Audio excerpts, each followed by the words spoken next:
Hi guys, Peter Finch here and welcome down to the third video in my 6-part series on the power movements within the golf swing. Now I've already covered setup and the takeaway, and you can find these videos linked within this video here but also within the description below. Now it's very important that you check those two videos out first, although you can use this video as a standalone instructional piece as well.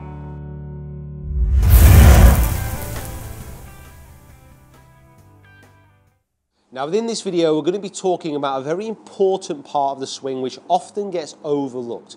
We're going to be talking about the hinge as you take the club away from the ball and as you start to approach the top of the backswing. The hinging of the wrist, the cocking of the wrist, whichever way you want to look at it, is a very important part of building power within the golf swing. The reason for that is as you start to approach the top of your swing, if you were to move up there without any wrist hinge at all, you will be losing out on what is known as a lever within the golf swing. Generally, what will happen is as you add in levers to the golf swing, and this is why sometimes you see the long drivers often bend that left arm as well, as you start to add in levers in the backswing, it adds potential speed. Very simply, as you start to hinge up and add a lever, as you bring that down and start to unhinge that lever, it adds speed. There's a very quick and very simple example, although this can be tested with the launch monitors and you can test this at home yourselves. Just swing away, keeping the left arm very still and just using the body as your main power. And then after a few shots, just start to add in hinge on the backswing and then start to move through, unhinging as you come. Now, as you do that, you will start to realize that actually that motion of hinging the wrist as you move through the backswing is a massively important part of adding power into your swing.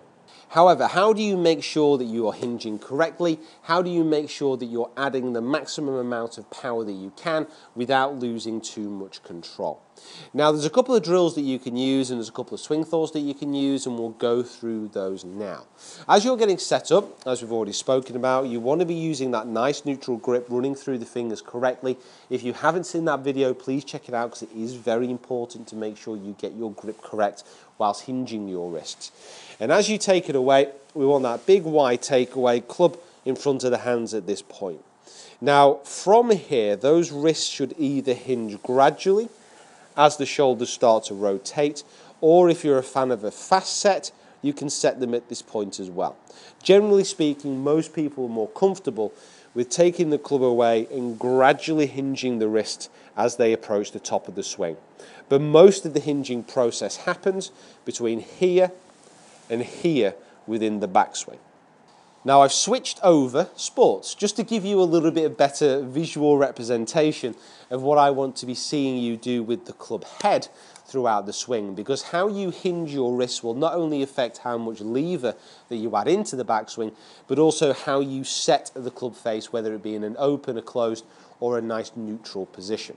So as you get set up and as you take the club away, you want that club head there to be sitting pretty much in front of the hands and angled in a way so it matches the spine angle, not so it closes down too much of the ground and certainly not so it opens up. So as it's in this position, my wrist will begin to hinge upwards, and I want that club head, or this tennis racket in this example, to be matching the back of the left wrist and the back of the left arm. Now that will give me an approximation that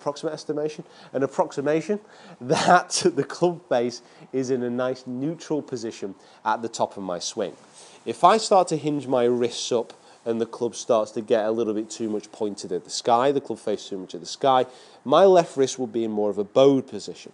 If I get it so the club head is more facing towards me, that will mean that my left wrist has come into more of a cupped position.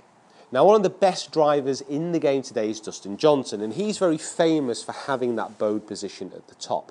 However, he's successful because he is able to control how that left wrist extends as he comes down into the ball. For most golfers, it's very hard to do that movement consistently. Dustin Johnson's been doing it all his life, and he is an exceptional athlete. You will notice how most of the other drivers in the game, most of the other best drivers, Rory McIlroy included, will have that position where the club matches the back of the left wrist and the back of the left arm.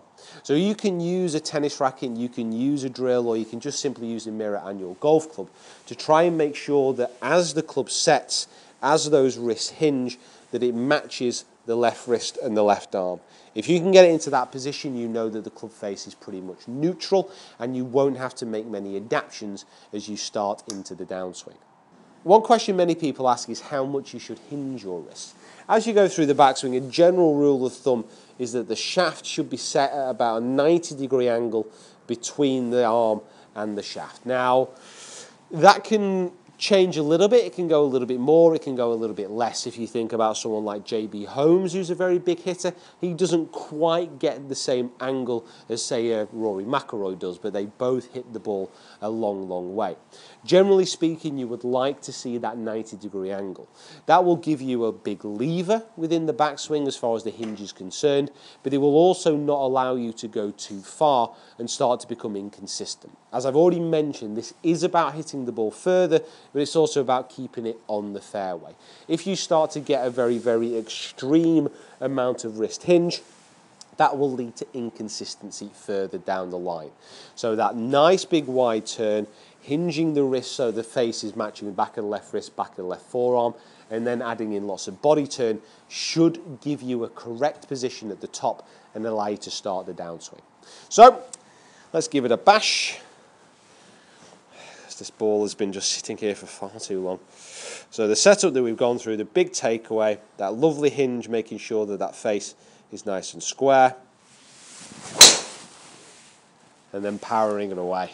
Oh, slightly heely strike, but not too bad. Not too bad at all. Right, guys, thank you so much for watching. Please subscribe to the channel if you haven't already. Follow me on my other social media platforms as well. Please comment below. Let me know what you think of the video series. And I will see you down here next time for the next installment of how you can make more power movements within your golf swing.